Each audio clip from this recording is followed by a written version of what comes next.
गोश keeper में class 12 physics है, गोश keeper में आज इसके बारे में पढ़ते हैं। गोश कीपर में, ठीक है, ये इंपॉर्टेंट टॉपिक है क्लास 12 फिजिक्स के लिए। किसी बंद पृष्ठ से गुजरने वाला कुल वैद्युत फ्लक्स उस पृष्ठ पर उपस्थित कुल आवेश Q का 1/ε0 गुना होता है, जहां पर ε0 निर्वात की विद्युतशीलता होती है।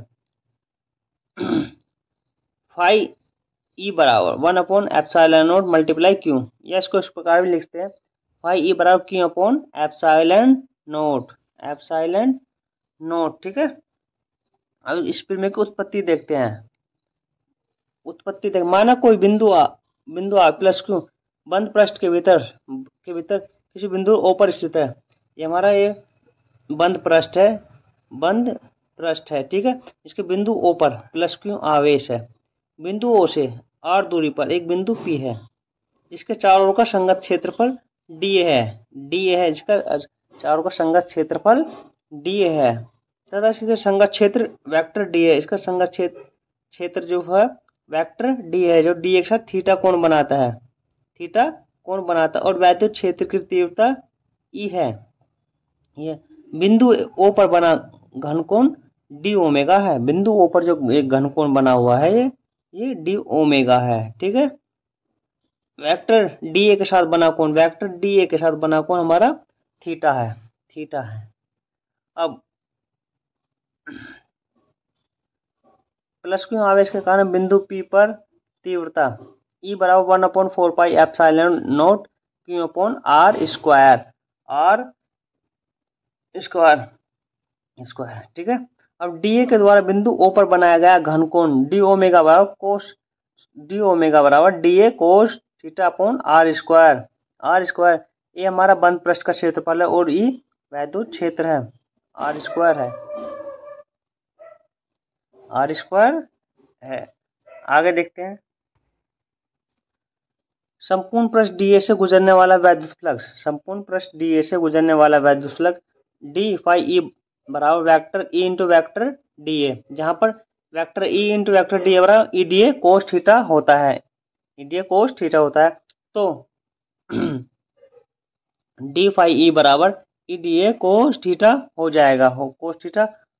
अब E की वैल्यू हम यहाँ से रख देंगे। E हमारा क्या होता है, E की वैल्यू हमारी होती है E बराबर 1/4πε0 Q/r²। तो ये वैल्यू हम यहाँ पर रख देंगे। तो d फाई E बराबर 1/4πε0 Q/r² into dA cos theta, या इसको इस पर लिख सकते हैं d फाई E बराबर Q/4πε0 dA cos theta upon r²। ये वैल्यू हमारी d ओमेगा के बराबर होती है। ये d ओमेगा के बराबर होती है। d फाई बराबर Q/4πε0 इंटू d ओमेगा, जहां पर ये d ओमेगा बराबर dA cos theta upon r² होता है। d बराबर r² होता है, ठीक है। अब संपूर्ण पृष्ठ A से गुजरने वाला वैद्युत फ्लक्स फाई E बराबर, अब इसका समाकलन करते हैं। हमारा समाकलन का चिन्ह इंटीग्रेशन, अर्थात उसको समाकलन को इंटीग्रेशन कहते हैं, ठीक है। समाकलन करते हैं इसको Q/4πε0 इंटू d ओमेगा। अब Q/4πε0 को हम बाहर ले लेते हैं और d ओमेगा का समाकलन कर देते हैं। क्योंकि d ओमेगा बराबर 4π रखने पर, जब इसको 4π रख देंगे तो d ओमेगा के बराबर, तो फाई E बराबर Q/4πε0 मल्टीप्लाई 4π। तो हमारा 4π से 4π कट जाएगा, तो क्या बचा, फाई E बराबर Q/ε0। यही हमें सिद्ध करना था। गॉस की प्रमेय के लिए यही हमें प्रूव करना था। वीडियो पसंद आए चैनल को लाइक करें, सब्सक्राइब करें। धन्यवाद। अगर कोई कमी हो तो आप कमेंट कर सकते हैं, नेक्स्ट वीडियो में उसका समाधान करेंगे। धन्यवाद।